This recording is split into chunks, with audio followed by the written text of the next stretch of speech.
So let's start with one of the big stories making waves in the business space when the country actually secured more than what it targeted in the 5-year bond that closed yesterday. So how much did they raise? How could be the impact of the funds raised on the economy, the city, as well as the public debt? The following Business Desk report has more. According to managers of the auction, government had more than 2 billion cedis worth of bids from investors, but just accepted 1.99 billion cedis at an interest of about 16.5%. The interest the government will be paying on this bond is a little lower than 17.5% that is paid on the last 5-year bond that closed last year. The almost 2 billion cedis of the funds would hit the Bank of Ghana's account next Monday. Since a fraction of this bond was taken up from foreigners, this would bring in some dollars, a development that could go a long way to make available more dollars, which would help stabilize the cedi. Government plans to issue a total of 11.13 billion cedis in the first 3 months of this year, of which 8.96 million cedis are rollovers to restructure maturing debt. So that was a report actually looking at the 5-year bond that was raised yesterday and the fact that government got more than what it targeted. So let's look at the cedi and the fact that the cedi is still gaining grounds on the interbank market. And this morning, actually, we understand that you might need about 4 Ghana cedis, 46 pesos to get $1 on the interbank market. So let's do a quick run on the dashboard on the Bank of Ghana. So let's see. So for the US dollar, the Bank of Ghana is giving us, so if those commercial banks want to buy the cedi from you, they're going to give you 4 Ghana cedis, 41 pesos. If they are selling the dollar to you, that will be 4 Ghana cedis, 42 pesos. So why the variations here? Well, the Bank of Ghana is giving us the average quote for the day. When you go to the commercial banks, that is more of a band that they will sell to you. That's why the figures differ. Let's look at the pound sterling as well. It's been a commercial bank or a forex bureau could give you as low as 6 Ghana cedis, 20 pesos when they are buying for you. But if they are selling a pound to you, and that will go for again 6 Ghana cedis, 20 pesos. What about the euro? The euro is doing somewhere around 5 Ghana cedis, 42 pesos if they are buying for you. And if they are selling to you, 5 Ghana cedis, 42 pesos. So we'll be going back onto the line to speak to financial consultant Charles Mensah on the bond results, the impact for the economy, and what should we be doing. Has he given us any indication that the market is good for us to still go back and borrow more? Charles Mensah is a financial consultant. Charles, thank you so much for joining us on Marketplace. So let me ask you, what do you make of this bond results?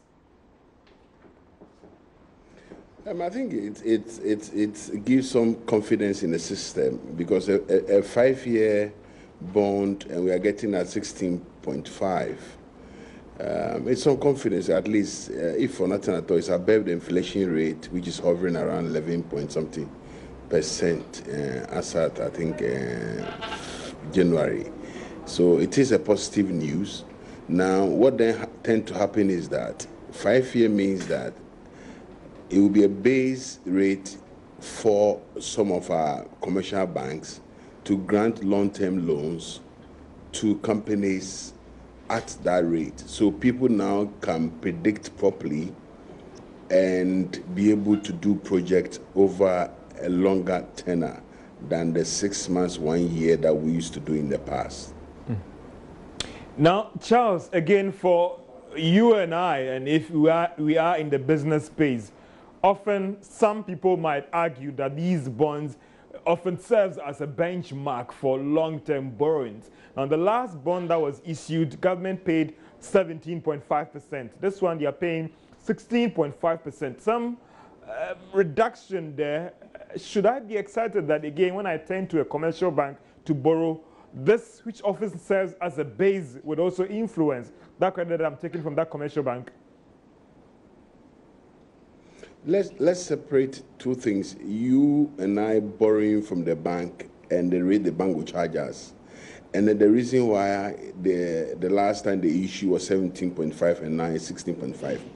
You see, the rate that they use is a reflection of the inflation rate. So as long as government is doing or is putting machinery in place to ensure that the inflation continues to reduce, then each time they issue a longer-term bond, the rate will equally come down. So it is a reflection of what the inflation is. Because the difference between this rate and the inflation rate will give you the real return. So, and everybody wants a real return. Where inflation rate is higher than this, then you have a problem. Now let's move into you and I borrowing from the commercial bank. You have rightly pointed out that this serves as a long-term or the base, a base for the commercial bank. But the commercial bank, it is this base plus the risk premium. Well, yeah. Now the risk premium here, I'm referring to your risk factor, my risk factor. So the company themselves or the commercial bank themselves will evaluate the individual risk. And on the basis of that, you may have 7% risk premium. I may have 5% or 4%. So your risk premium or the industry that you are in, the risk that associated with it, they'll add it to the base rate, and that can then vary for us as a borrower. So Charles, I mean, should I be excited as a business person that looking at what has happened to government's borrowing, that could impact me indirectly?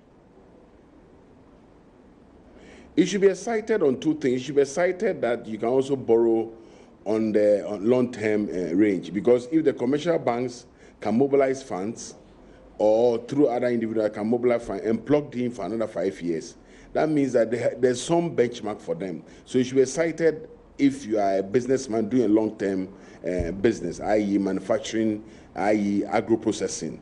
But if you are doing trading, yes, this is not your game, because this is for long-term players. And I think that if you check the treasury rate for the 180 days and the 91 days, you notice that per annum wise, it's gone down tremendously. So the game is now more of long-term businesses than the short-term trading end. So people, as a business person, you have to sit down and see the game that you are in. Short-term thing, we are gradually shifting from the short-term thing into a long-term environment. Charles, let's move away from the issues with respect to businesses. Let's move to the macroeconomic issues, which I know you also played there as well. I mean, government spoke about reprofiling and all the rest. Last bond, 17.5. This bond, 16.5. Are we getting there in terms of lengthening the yield curve and also reducing the cost of servicing these bonds? Thank you very much. My worry a bit there is that at the end of the day, we have to pay. At the end of the day, we have to service those debts. Now, where are the sources of servicing this debt? Now, usually, if it is that the funds that were raised were partly put into economic venture, then you expect a certain returns to come from those ventures. But if all the monies that we are borrowing goes into social venture, that means that the servicing will come from taxes. So unless otherwise that we have a program where half of whatever is being raised is going into economic venture, and then the other half is going to social venture, then we can have a combination of taxes and returns from the economic venture. Where it solely goes into social venture, like we've seen in the past, then we'll have a problem servicing it at the end of the 5 year, or servicing it at the end of the 10 year, or servicing at the end of the 7th year. And this is the problem that we would always encounter. So at the end of the 5th year, because we hadn't raised much returns, we would end up borrowing again to come and repay the debt. And that's the matrix that we always have to be wary about. That what are we going to use the money for? Is the money for? Is it for social project? Is it for debt servicing of the previous debt that I raised? Or is it for economic activity? I am 100% for economic activity and some combination for maybe social activity. And that is where we should be heading towards as a country. Charles Mensah is a financial consultant. Charles, thank you so much for your thoughts on the 5-year bond that was raised yesterday, government got more than what it was targeted. It was looking at 1 billion. They got more than 2 billion Ghana cedis. And he was sharing his perspective there on how that could impact you if you were a businessman and the economy as well. Away from bond issues, let's do something relating to the President's State of the Nation address. And the minority have been speaking about what the President said they were doing their own version of what's the current state of the economy. They've been questioning the figures put out by the President, especially when it comes to the public debt. Let's hear Haruna Idrisu, who is the leader of the minority in Parliament, sharing his thoughts on the actual debt numbers for the country. Let me now take you to the world of public debt and the fact that in his address he pegged the public debt at 122.3 billion Ghana cedis and failed to give a corresponding figure for this year. We need to know where we stand in terms of the public debt as at date, not end of 2016. Beyond 2016, you've accumulated debt. We know you've gone to the bond market, you've borrowed, and you are still borrowing.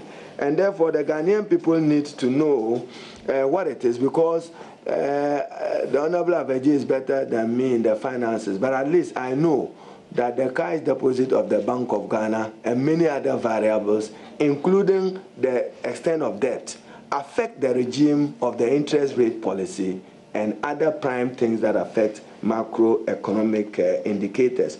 So official figures as put out by the Monetary Policy Committee of the Bank of Ghana peg our public debt at nearly 140 billion as at November 2017. Additional borrowing between that period and now, coupled with the energy sector bond, 4.5 billion Ghana cedis, with the IMF and the World Bank classified as public debt, means that this will balloon to about 150 billion, representing an increase of about 30 billion Ghana cedis between January 2017, which is close to 73% of the GDP. So we are simply asking President Nana Addo Dankwa to be candid.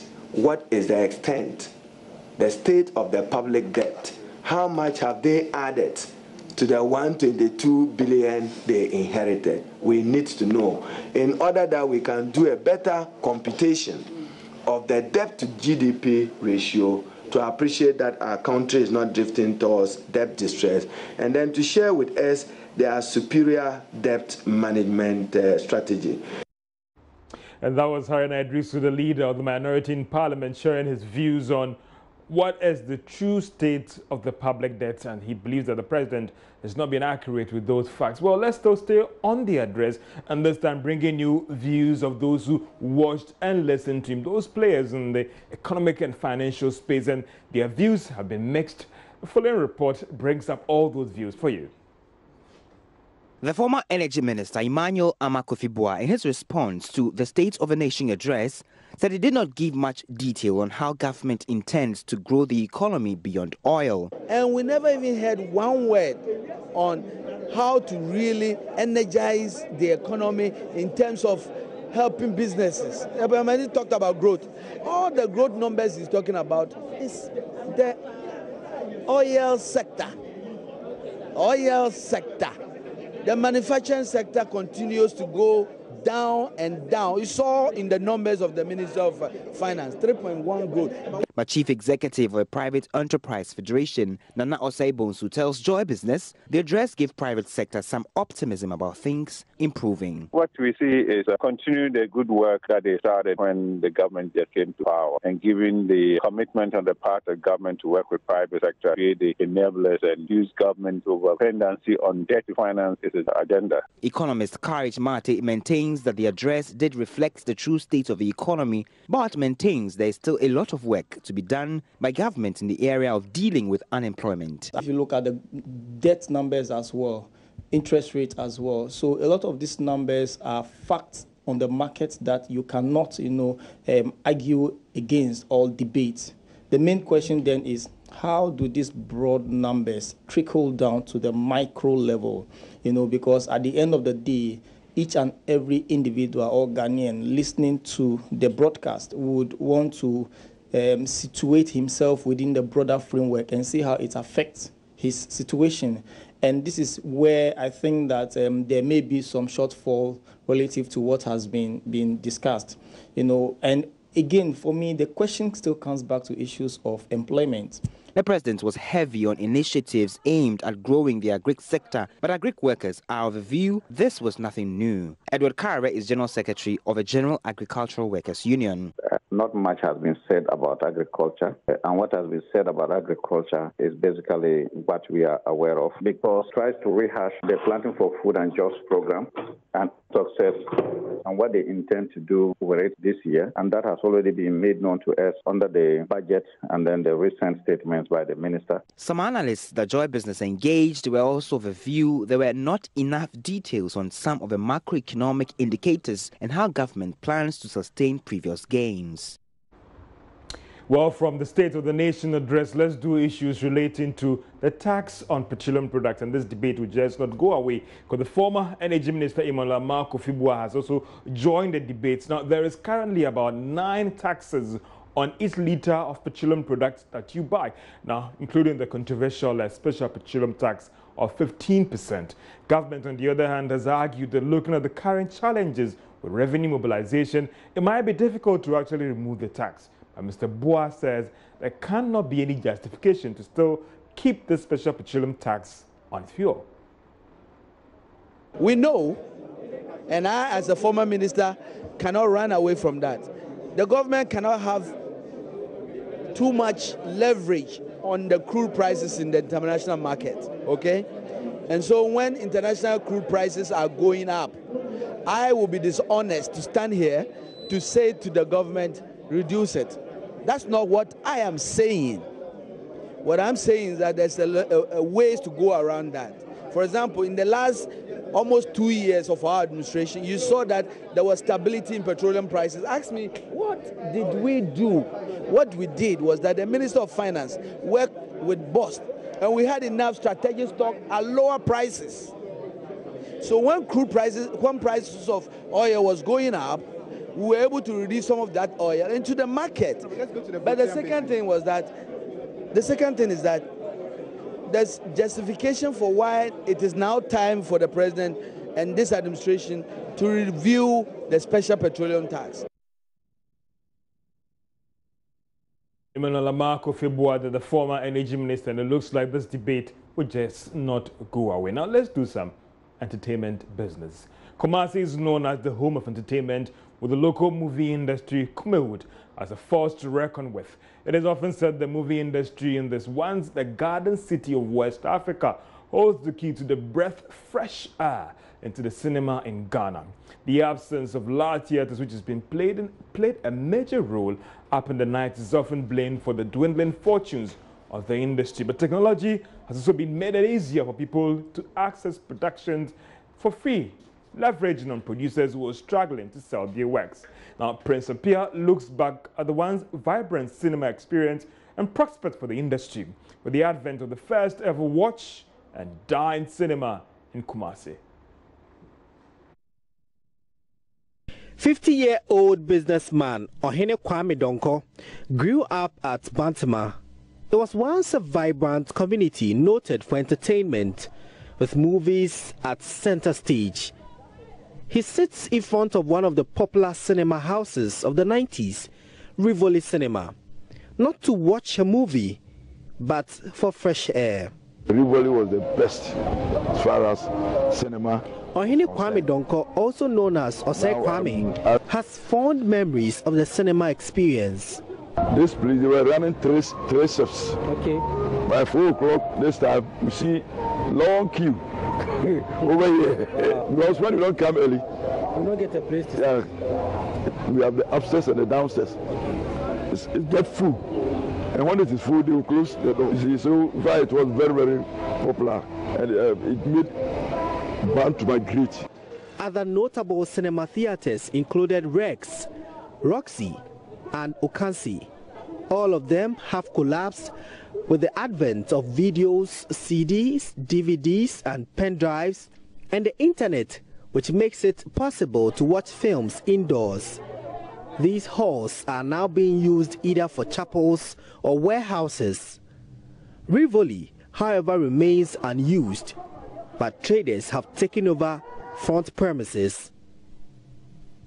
Oine Kwame Donko wants the cinema experience revived. I mean, when the cinema shows are revived, it will be better. The wish of people like Osei Kwame to return to the good old days of outdoor cinema is now a reality in Kumasi.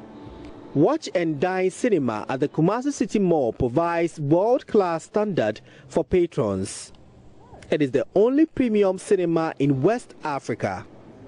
Osei Jimaindia is the managing director. We actually thought of enhancing our local or our Kumawood and our Gallywood movie production. How? When you look at Nigeria, they have about 8-10 movie distribution ends. In Ghana, we only have Silverbird in Accra. So when you want to watch a movie, people in Kumasi or Tamale need to fly all the way to Accra to watch a movie. Watch and Dine is here to answer that question. We are here to solve it. In that, it helps our local industry to get a place to exhibit their movies. When their movies are exhibited, people and other Western countries and other people are able to know about our culture. Now movie lovers are already trooping in. And I decided to be here so I know what is really happening here. And really, it's very lovely. It's been something really I've been anticipating for quite a while because Kumasi hasn't got something uniquely and magnificent like this. With the past sorry state of cinema business hanging over people in Kumasi, can Watch and Dine survive? Watch and Dine is the first cinema in West Africa to have a mobile responsive app. On Play Store, you can order for your tickets or pay for your tickets through various payment platforms. You can book a seat and you can buy a meal. It is obvious if the necessary support is given to daring investors like Watch and Dine, the local movie industry can see a revival. Prince Apia reporting.